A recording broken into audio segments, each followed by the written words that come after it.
housing sales roller coaster is underway, and we're talking with Collingwood Group Chairman and former Fannie Mae executive Tim Rood. As I understand it, new home sales are up, existing home sales are down. Is that right? They are. I mean, it's a lumpy, both of them are pretty lumpy numbers. They were lackluster all of last year, and you're seeing new home sales pick up, though still at almost recessionary levels. And existing home sales have flattened out, yes. Why the difference? I mean, you know, if I'm buying a house, and I've bought a few over the years, I don't really care, new, whatever. I'm looking for space and neighborhood and things like that. I mean, new or old has never been that big a deal to me. I don't understand the discrepancy here. It's a combination of things, Jim. So the existing home sales, I mean, think about it this way. You can't buy what's not for sale, and there just is not a lot of inventory. There's a number of reasons for it. One is still you find that there's millions of homeowners that find themselves, if not underwater, meaning that they have no equity or more debt than they have value in their house, or they find themselves in a situation where they only have, say, 10 or 15% equity, and the challenge for them is that the transaction costs associated with selling the property and then having enough equity to move into another one, they feel kind of trapped. And there just isn't a lot of upward pressure from the demand side to make that change. Has the housing industry, along with the lending industry, finally gotten their act together? I mean, for decades, things worked just fine, in which you had people who qualified with sufficient credit and with a down payment and the like, they could get into a house, and that system worked fine. Then all of a sudden, while you had anybody could get a home regardless, and of course that worked exactly as people should expect that it would have, which is to say not at all, because some people aren't credit worthy. And then all of a sudden credit tightened up incredibly, and it was as if they had forgotten how to do this. I mean, they used to know. Yeah, it's been a wild ride, Jim, I can tell you. I don't think I've had a good night's sleep in about 8 years watching this thing play out.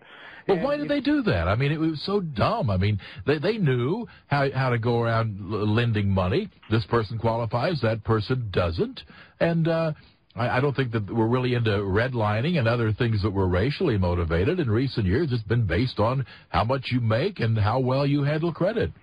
You know, it's funny. I debated this on TV last night with a gentleman, and they chalked it up to, CRA. There was a thing called the Community Reinvestment Act. Yeah. That basically made the banks say, look, if you're going to take money from these folks in their neighborhoods, then you need to make sure that you're giving them equal access to credit and affordable credit. And what you find is that, while you want to assure equal access to credit, you can't ensure equal outcomes. And that was always the premise in terms of, you're going to have a few casualties as you go after for lower income minority families to get them into the opportunity and to create the opportunity for the American dream. But what happened, Jim, was it was really around deregulation. So Washington in the late 90s, early 2000s said, you know what? There's a lot of old rules that we're applying to banks that we should strip away, and we should just trust that that Wall Street and the banks will act in their own self-interest and not do silly things like lend to people who can't pay for their mortgages, because ultimately that will crater the system. And it cratered the system. Yeah, it's kind of like that scene in Animal House where the Otto goes, you messed up, you trusted us. Well, that's exactly what happened. They just got away from themselves and trusted that values would always go up, and therefore it doesn't matter whether somebody can pay, because they'll always have a way out. Now, as I understand it, new construction on homes in April was up 20%, but a lot of the surge in home start numbers actually was in apartment construction, which made up 40% of that. Yeah, and these developers are no dummies. They're taking advantage of the fact that you have millennials who aspirationally still have a desire to buy a house, but they're just doing everything later. And in the meantime, as they're coming out of their parents' basements, they're being drawn into the cities. These cities have moved from kind of 9 to 5 commercial districts to being 24/7 cities, where they're having nightlife, they're having residential areas, they're walkable amenities, so they can walk to their job and dry cleaners and jump on a bike or a metro.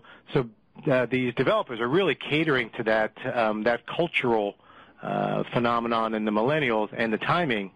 The biggest risk, Jim, is that that it's almost like they'll get hooked on this drug. What happens if the millennials continue to rent, and renting is far outpacing home ownership in terms of the pace of appreciation, the cost? An excellent point. Well, I have a question, too, which is, aren't the millennials having kids? I mean, the impetus for more than a few people when they start out and they're urban swingers and they're walking everywhere and the like, and then all of a sudden, look out, oh, the wife's just had 3 babies. We need space. Well, we can't afford space in the city. Well, I guess we're going to have to go to the suburbs and buy a lawnmower and commute. Now, that's the way it used to work, and it was mainly because of reproduction. Are the millennials beating that cycle? Yeah, I would say if you could see me, my fingers are almost white as I'm crossing them because I hope you're right. I mean, the objective or the hope for housing experts is that eventually folks will realize we'll get married, we'll have kids. Now they're not getting married until in their early 30s, and they're not having kids until they're almost mid 30s. So the curve is pushed way out. But the hope for housing advocates is that eventually people will realize that you can't raise a family in a 600-square-foot apartment. But that might change. That's always been the conventional wisdom, at least in the United States. And the hope. Well, I don't really care to see our major cities turned into the third world. I mean, you need room if you're going to live a reasonable lifestyle. At least, pardon my middle class boomer era thinking process, but I don't really care if I can walk to an outdoor market or something. I want some room. Yeah, that's the conventional wisdom, and that's what I grew up with as well.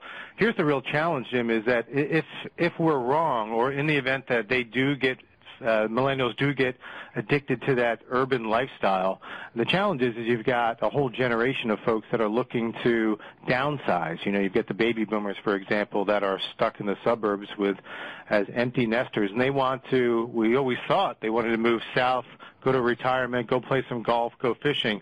It turns out they, too, now want to move to these urban areas, which is creating more demand for those residences, those apartments, driving up rents. But who the heck is going to take up and sop up all the inventory in the suburbs if that plays out?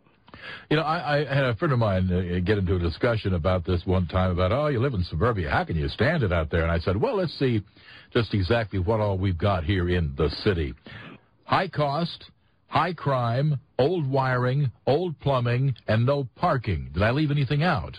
Well, he didn't really have an answer for that, but it was obvious that I really wasn't even talking to him. Somehow none of that mattered to him. These are major factors in my life.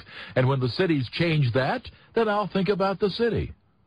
Yeah, certainly it's a cultural thing. I just don't. It's not clear to me whether the millennials have the same sort of biases and desires that you and I had and grew up with. Again, it could just be demographics. I think that right now they are, as you said, kind of living for lack of a little better term, kind of a swinging lifestyle. They're not growing up, I think, is what we're saying. And they're spending every damn nickel they have on rent and conveniences and whatever discretionary items catches their eye. Has it occurred to them that for the same amount of money they could actually have not only some additional space in the burbs, but they would be also developing some equity, which is to say a basis for borrowing and some ownership involved. I mean, do they have to have this explained to them?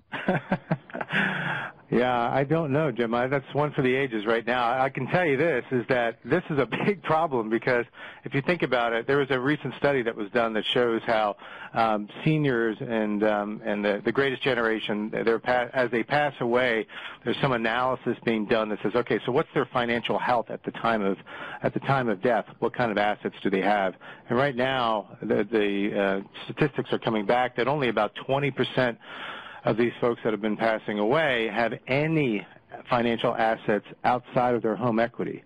And this was the most prosperous generation in American history. What are we going to do if we find the millennials priced out of the market or making lifestyle decisions that keep them out of the housing market, never saving, never building up equity? Sooner or later, these folks are going to want to retire or have some sort of health issues, and Uncle Sam's going to foot the bill. Yeah, exactly, which means the taxpayer, or we can keep foisting it off on the next generation as long as the world enables us to keep on our profligate spending ways. Well, I guess Maybe they're deterred from buying houses by those exorbitantly high interest rates, he said, tongue-in-cheek. How low are interest rates? I mean, I haven't borrowed in a while, but, I mean, if people live on interest income, I don't see how they do it. No, it's staggering. So you're saying interest rates, I thought I was having a conversation yesterday. I was like, they've got to be in the mid-4s for a 30-year fixed. I looked this morning, and they're still about 3.7%, which is it's laughable how low they are. But to your point also, there's a phenomenon coming on where we all know that savers are getting zero interest rates, and basically the Fed is compelling people to invest in stocks, and that's why you see the stock market inflated by virtue of cutting any interest rates or any incentive to save. There's a whole sort of new disruptive technologies and businesses that are coming online. You probably heard of, called peer-to-peer lending and crowdfunding. And the whole concept is that you could take Joe Lunchbucket, micro investor who's got $50, $100, is tired of going to Wells Fargo, or you picked a commercial institution and getting zero for their savings. Why don't I put that money into this company that's going to make loans to regular folks, make loans to small businesses, and cut out the middleman and find a way for me to get some yield? It's really picking up steam. Wow. Tim Rood, our guest, former Fannie Mae executive and the chairman of Collingwood Group. Their website, by the way, collingwoodllc.com.